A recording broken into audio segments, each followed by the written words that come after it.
আসসালামু আলাইকুম। এসবিটিভি সংবাদে আপনাদের সবাইকে স্বাগত। সঙ্গে আছি আমি মাহা ইসলাম। গাজীপুর জেলার শ্রীপুর থানার বর্মিতে চলছে করাত কল। প্রশাসনের চোখ বন্ধ, মুখ খুলছে না কর্মকর্তা। শ্রীপুর উপজেলার বর্মিতে লাইসেন্সবিহীন চলছে করাত call.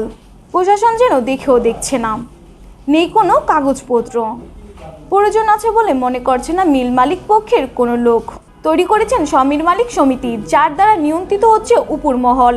Sreepur forest ranger Mukhlisur রহমানের সাথে কথা বলে জানা যায়, বর্মিতে মোট 19টি করাত কল আছে। তাদের কোনো মেলের লাইসেন্স নেই কোনো কাগজপত্র। এর মধ্যে 14টি মেলের বিরুদ্ধে মামলা দেওয়া হলো, মেলগুলো চলমান আছে। কিছু মেলের যন্ত্রাংশ খুলে নিয়ে আসলেও মেল মালিকগণ প্রশাসনের চোখ ফাঁকি দিয়ে নতুন যন্ত্রাংশ কিনে মেল পুনরায় চালু করেছেন বলে জানা যায়।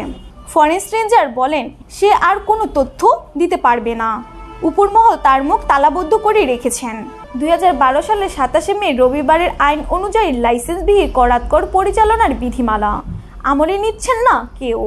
কথিত মিল মালিক সমিতির সভাপতি দেলোয়ারের কাছে গণমাধ্যম কর্মীগণ তথ্য সংগ্রহ করতে গেলে অন্যত্র পালিয়ে চলে যায়। অপরদিকে কথিত মিল মালিক সমিতির সাধারণ সম্পাদক মিলনকে মোবাইলে কল দিলে সে জানায়, আপনারা যা পারেন করে দেখান, আমরা সব জায়গা ম্যানেজ করেই তবেই মিল চালাচ্ছি। সরজমিনে গিয়ে দেখা যায় অনিয়ম দুর্নীতির অভিযোগে আবদ্ধ বর্মির সমস্ত করাত কল। বড়হর মারুরিয়া পাড়ার একই স্থানে পাশাপাশি 4টি করাত কল থাকলেও 3টি চলমান।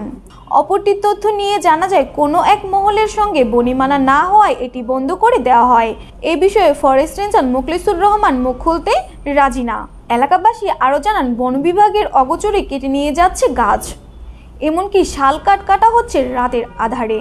দিনের বেলাতেও তার সত্যতা মিলছে জ্বালানির ওপর ভিত্তি করে। বন বিভাগের পারমিশন, টিভি কাগজ ছাড়াই চলছে এলাকার কাঠ বাণিজ্য। বড় ধরনের ক্ষতির সম্মুখীন হচ্ছেন বন বিভাগ থেকে সরকার। তথ্য সংগ্রহ চলমান, আমাদের সাথেই থাকুন। এতক্ষণ দেখলেন এসবিটিভি সংবাদ। আমাদের সঙ্গে থাকার জন্য অসংখ্য ধন্যবাদ।